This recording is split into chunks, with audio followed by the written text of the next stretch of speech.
In clinical physiology, there is a concept known as proprioception. It is the body's innate ability to sense its own position in space, to know where the limbs are without looking at them. It is the neurological anchor of the physical self. But there is a psychological equivalent to this, the ego's ability to locate itself within a hierarchy of competence. When an elite performer suffers a catastrophic, career-ending trauma, they experience a failure of this psychological proprioception. The self is no longer located where it used to be, at the apex of performance. It is suddenly located in a hospital bed, or a bankruptcy court, or a state of irrelevance. Conventional wisdom suggests that trauma results in a deficit, a permanent reduction in capacity. We assume the best-case scenario is recovery, defined as a return to the baseline. However, data from the field of positive psychology, specifically the research conducted by Tedeschi and Calhoun in the mid-1990s, suggests an alternative outcome. They identified a phenomenon called post-traumatic growth. Unlike resilience, which is bouncing back, post-traumatic growth is the phenomenon of bouncing forward. It is where the trauma acts not as a subtraction of capability, but as a catalyst for cognitive restructuring that results in a higher level of functioning than existed prior to the event. This video will dissect the medical and professional trajectory of a specific subject who faced a statistically terminal career event at age 20. We will analyze the timeline of Kanu Nwankwo, an elite athlete whose physiological engine, his heart, required total reconstruction mere weeks after his greatest professional triumph. By examining the forensic details of his surgery, his contract negotiations, and his subsequent psychological pivot, we will demonstrate that recovery is a flawed metric. The objective evidence suggests that under specific conditions, trauma is the necessary precursor to structural expansion. If you value forensic case studies that prioritize hard data and historical context over motivational rhetoric, consider subscribing to this channel. We investigate the mechanics of human performance through the lens of verifiable evidence.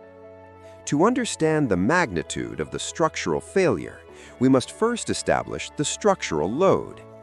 In the summer of 1996, the subject, Kanu Nwankwo, was arguably the most promising young footballer in the global market. The context is precise. The date is August 1996.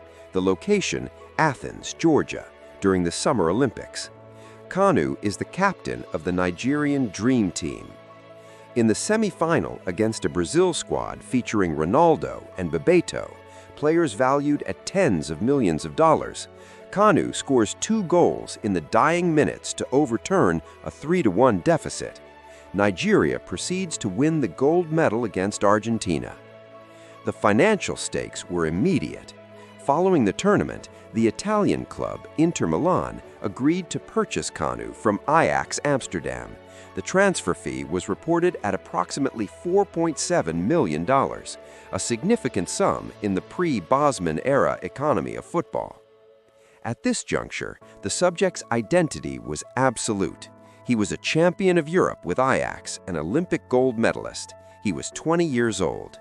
His physical exam at Ajax had raised no red flags. However, the physiological reality was already diverging from the performance metrics. While his external output was elite, his internal architecture was compromised. In a 2014 interview with The Guardian, Kanu reflected on this period, stating, "I was a young boy, just starting my career. I had just won the Olympic gold medal. I was on top of the world." This is the baseline: maximum external validation, maximum financial trajectory, and total ignorance of the biological collapse that was days away.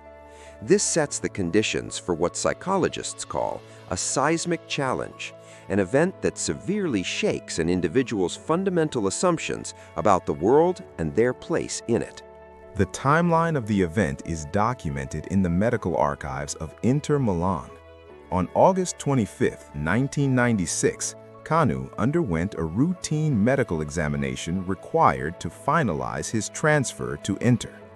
The examination was conducted by Dr. Piero Volpi.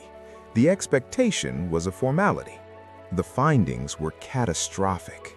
Dr. Volpi identified a serious defect in the aortic valve. The valve was not closing properly, causing aortic regurgitation.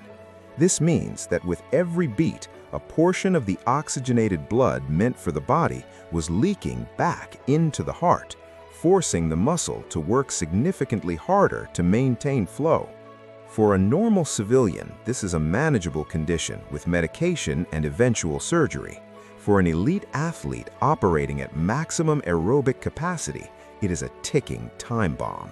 The risk was sudden cardiac arrest. The diagnosis was leaked to the press. The narrative shifted instantly from next superstar to medical liability. Forensically, this is the moment of contract vulnerability. Inter Milan had legal grounds to void the transfer. The goods, in this case the athlete, were defective on arrival. Most clubs would have nullified the contract to save the $4.7 million investment plus wages. However, a critical variable intervened. Massimo Moratti, the president of Inter Milan, made a non-economic decision. He chose to honor the contract and fund the treatment. This external support system is a crucial variable in post-traumatic growth studies, often referred to as social support availability. In November 1996, Kanu traveled to the Cleveland Clinic in Ohio, USA.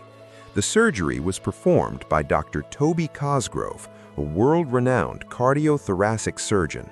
The surgical decision required a specific risk calculation. Option A, a mechanical valve. This is durable but requires lifelong anticoagulants or blood thinners. Contact sports while on blood thinners carry a lethal risk of internal bleeding. This option guarantees life but ends the career. Option B, a homograft or tissue valve. This requires no blood thinners, allowing for a return to contact sports. However, tissue valves degrade. It would guarantee a need for future open-heart surgeries. Kanu chose option B. He accepted the certainty of future trauma, a second surgery, for the possibility of present performance. The surgery was successful, but the recovery timeline was brutal. He spent months in rehabilitation. He missed the entire 1996-97 season. During this 14-month hiatus, the subject was removed from the dopamine loop of stadiums, fans, and victories. He was isolated in a recovery ward. This is the incubation period for cognitive restructuring. Let us step back from the biographical details and analyze the mechanism of the return. Why did Kanu not simply retire? He had money, he had fame. The logical move was risk mitigation. The answer lies in the specific mechanics of post-traumatic growth. The inventory of post-traumatic growth, a psychological assessment tool, measures positive outcomes following a crisis. Kanu exhibited high markers in two specific domains: new possibilities and personal strength. Evidence of new possibilities is found in the establishment of the Kanu Heart Foundation in 2000. Before the surgery, the influence was limited to entertainment, specifically football. After the surgery, the trauma was repurposed into a social infrastructural asset. According to the Foundation's public records, they have funded over 500 open-heart surgeries for indigent children across Africa. This is a direct conversion of personal biological failure into societal biological success. The trauma did not just heal, it scaled. Evidence of personal strength is found in his transfer to Arsenal in 1999. Arsène Wenger, known for his analytical approach to player recruitment, took a calculated risk on Kanu for approximately £4.15 million. Physiologically, Kanu was different. He could no longer rely on pure aerobic engine power in the same way. His style of play shifted. Analysts described his Arsenal era as languid, intelligent, and relying on spatial awareness rather than brute speed. This aligns with the concept of accommodation in psychology, modifying existing schemas to fit new information. He couldn't play the same game, so he played a smarter one. The hard evidence of this growth is in the trophy cabinet. After the aortic valve replacement, Kanu won 2 Premier League titles, 3 FA Cups, and an African Footballer of the Year award in 1999. The peak of his career occurred after the structural failure. The surgery was not an interruption, it was a pivot point to a higher efficiency. To validate that this outcome is the result of a specific principle and not just chance, we must look at the counter-evidence. What happens when the cognitive restructuring does not occur? In sports psychology, there is a condition known as identity foreclosure. This occurs when an individual commits to a single identity, such as, "I am a footballer," to the exclusion of all others. When that identity is threatened by injury, the result is often psychological collapse, not growth. A 2015 study in the British Journal of Sports Medicine found that former professional athletes report significantly higher rates of anxiety and depression immediately post-retirement compared to the general population. Consider the case of athletes who suffer career-ending injuries and fall into substance abuse or bankruptcy. The variable that is missing is the cognitive reframing of the trauma. They view the injury solely as a loss of self, rather than a forced diversification of self. In Kanu's case, the heart defect forced him to confront his mortality at age 20. This broke the invincibility narrative that traps many young athletes. Because he survived the death of his invincible self, the surviving self was less fragile. The data suggests that without the heart defect, Kanu might have been just another retired footballer. With the defect, he became a humanitarian institution and a club legend. Summarizing the forensic evidence of the Kanu Nwankwo case study, we can distill a logical framework applicable to high-stakes decision-making. The data suggests that proprioception, the sense of self, must be recalibrated following a system failure. The pattern observed in post-traumatic growth consists of 3 verifiable steps. 1. The rumble, the undeniable shattering of the previous assumption. 2. The inventory, a forensic accounting of what remains. And 3. The re-architecture, building a new structure that accommodates the defect rather than ignoring it. Historical patterns indicate that systems which attempt to return exactly to their pre-trauma state often fail. The aortic valve could not be healed to its original state, it had to be replaced with foreign tissue. The implication is that in any career or biological crisis, the goal should not be restoration.